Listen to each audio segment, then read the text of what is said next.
Hey guys, welcome back to my channel. My name is Abby and I used to film on here a lot, but life got in the way and that's okay. But I wanted to hop on here because I've had lots and lots of questions and I have seen lots of people become more open to the world around them and be really interested in the idea of spirituality and astrology and everything that comes along with it. So I just wanted to give like the kind of basics of my everyday life and everything that I do in my practice to make me feel more whole and just more complete.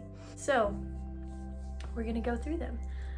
First, I really enjoy a lot to look at people's natal charts, and natal charts are your signs in your birth chart. Each planet represents something different.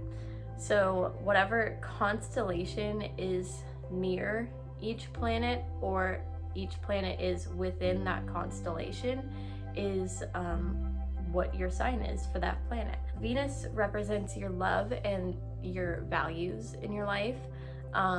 So my Venus is in Libra, so I like to balance things out and I like to have a fair love life where everybody in the relationship feels fairly and they feel like they've been treated fairly. Each planet means something different for everybody because not everybody, but a lot of people have different signs in different planets. So like I said before, the planets fall in different constellations every so often, and the time that you were born and the day that you were born, those planets fall in the constellations for a reason. And reading your natal chart, it reads your personality and every aspect in your life and what's to come of it. I use Astrology Cafe to find any of my natal chart or my friend's natal charts information, and it shows you the chart and everything in just a basic table. And then it also, if you scroll down, it'll show you all of the information about each planet and where it's located and everything like that in your natal chart. So it's very good to start off like reading and just seeing what's going on in your life. Another way to read whatever is going on in your life, I'm sure a lot of people know, but tarot readings, they have my heart again. Everything has my heart in this universe, but tarot just has a special place in my heart. I have 3 different tarot decks. Here's 2, and here is my newest one. I'll show you my favorite deck. This is the inversion tarot deck, and I just love how artsy it is. But anyways, these tarot cards, just like the aura card or the oracle cards, mean something different. If you pull, let's say you pull a 3 of Cups, if it's upright, it means the exact meaning in the book. So the 3 of Cups, I have this guided tarot book that really helps me out through my journey and everything. But the 3 of Cups upright means celebration and togetherness. And it shows a picture of like the original deck picture. And all of these guys are like toasting with their 3 cups. So that obviously shows like celebration in a way, and togetherness because they're all together doing something united. So that's what that means, upright. And then if you go reversed can mean something completely opposite from the upright meaning, but it can also be just, in a way, some sort of difference. It doesn't always have to be a complete 180 of the upright meaning. So don't let that scare you. But the reverse of the 3 of Cups is feeling emotionally drained or overindulgence.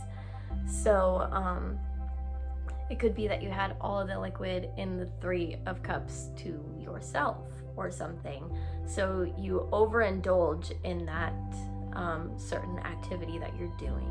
I mean, that's just my interpretation of it. There are so many ways to interpret these cards, and I think that's why I love them so much, is just because each person has a different meaning to these cards and a different interpretation. So it's really cool to get other people's point of views and everything, but I just find it so cool that you can like speak to the universe with these cards, and you use your intuition and everything to pick out random cards in the deck and just say, okay, this is my fate for today. I just find that really, really cool. But anyways, yes, that's tarot. So now I'm gonna go on to crystals and their significance, and also herbs and their significance. So I always have an essential crystal bag with me everywhere that I go, in my purse, in my bag, in my car, wherever the case. I will always have at least one crystal with me at all times. And these are just like, they're not even considered my favorite technically. They're just everything that kind of gets me through my day to day. So in this bag right now, I specifically have moldavite, my Herkimer diamond, my amethyst point, a moonstone, rose quartz, clear quartz, some selenite. Selenite is really good to cleanse all of your crystals' energy and also charge them. So if anybody ever touches my crystals or just is around my crystals, the selenite will help kind of block that energy out and maintain the energy that is in my crystals. This is the lapis lazuli, my rainbow moonstone, carnelian, and my aventurine. And all of these, I won't go through all the meanings. Again, I don't want to make this a 40-minute video, but all of these have different meanings and everything, and very specific ones at that. So it helps me go through my everyday life, and whatever the situation is, my crystals got me. And I just keep them in these little crystal bags. You can literally get them at any crystal shop that you go to. They'll usually just give you one with your purchase. And yeah, it's just really good to have around. So that is definitely a staple for my practice, is carrying my essentials with me. Those are the ones that I just typically need, like when I'm in a rut or whatever, so I just keep them with me at all times, just in case. And then herbs and their significance. So there are obviously all different kinds of herbs in the world, and all of them have a significance. So like, for example, my rose petals that I have right here, these help with beauty and self-confidence and love and everything like that, just like the rose quartz does. So if you're doing like a love spell or something, rose petals are a great way to go. So each herb has different meanings like that, and I just keep them in little jars like this, just to keep them organized and pretty on my altar, so then whenever I need them, they're ready to go and they look pretty while they're doing that. So yes, those are herbs and their significance-ish, mainly just for spells, rituals, manifesting, stuff like that. You can also put them in candles and light the candle, and the energy from that candle will kind of surround you and your energy. Next, I want to talk about all of the books that I have.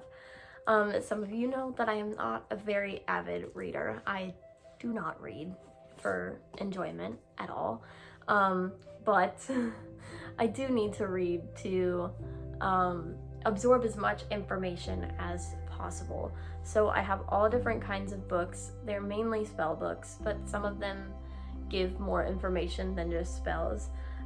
This one is like spells, charms, and brews. So it has all different kinds of recipes for spells and everything, and it shows you step by step exactly what to do. And then I have this one, the spell book for new witches.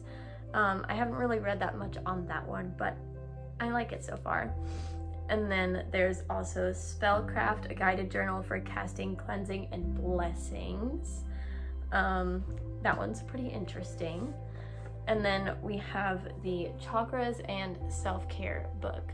So this one just talks about all different kinds of chakras and what you can do for healing those chakras, different oils that you can use, all of that stuff.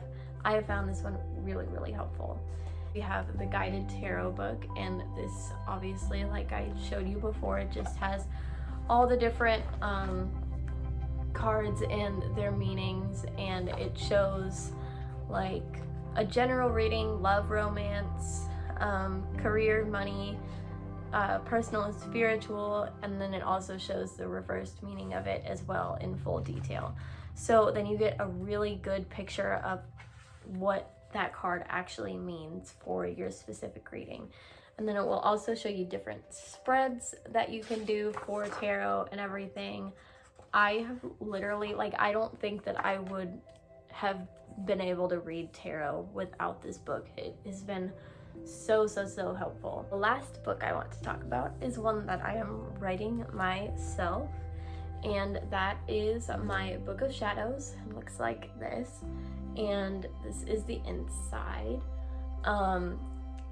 And pretty much the Book of Shadows is just information about your practice specifically, and all the information that you need to know to have a successful practice. And then you also put your personal spells, rituals, manifestations, anything that you need to or desire to put in your book, you put in it. And the Book of Shadows is literally the witch's diary. So it's a very important thing to have when you are a witch, just because of all of the stuff that you can put in there and all of the information. And it really helps you have a better insight of what's going on in your life and how you can fix it and everything like that. So I think that that's really important to have, for me at least. I plan on making a few more videos about this, I think. I don't really know. We'll see how much time I have these days. Okay, I think that's it for now. If you have any questions, please leave a comment down below, and I will either answer them in the next video or answer them in the comment section down below. I hope to see y'all very soon. I missed you, and I missed doing this. It's very weird for me to be in front of a camera right now, as you might be able to tell. But yeah, it was really great talking to y'all again, and I will see you very, very soon.